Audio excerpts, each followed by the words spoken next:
Ibinaba ng binata ang kanyang sandata. Natigilan ng lahat sa gulat. Walang nakaunawa kung anong balak niyang gawin. Papunta na ng papunta ang dragon palapit ng palapit. Hindi man lang nangahas gumalaw si Hiccup. Dahan-dahan niyang hinubad ang kanyang helmet. Hindi ako katulad nila. Sa ikinagulat ng lahat, unti-unting kumalma ang dragon. Hindi matanggap ng pinuno ang kanyang nasasaksihan. Agad niyang ipinahinto ang laban. Ngunit iginiit ni Hiccup na ipagpatuloy ito. Gusto niyang patunayan sa lahat na maaaring mamuhay ng mapayapa ang tao at ang mga dragon. Ngunit para sa pinuno, kailanman ay hindi katanggap-tanggap ang ideyang iyon. Sinabi ko, itigil ang laban! Nagulat ang dragon sa sigaw.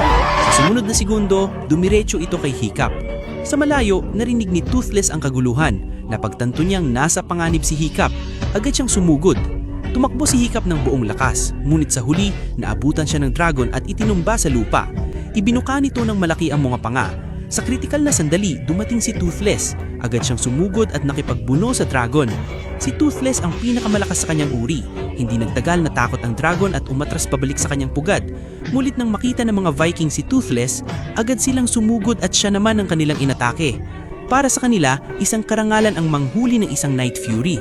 Sinubukan ni Hiccup silang pigilan, ngunit walang nakinig sa kanya. Sa sandaling iyon, sumugod ang pinuno bitbit ang isang talim. Ngunit nabaliktad ni Toothless ang sitwasyon. Naipit niya sa lupa ang pinuno. Sa susunod na segundo, handa na sana siyang magbuga ng apoy upang tapusin ito. Toothless, huwag! Sinamantala ng pinuno ang kapagkakataon upang makawala. Maya-maya, dumating ang iba pa at sama-samang iginapo si Toothless ng mahigpit.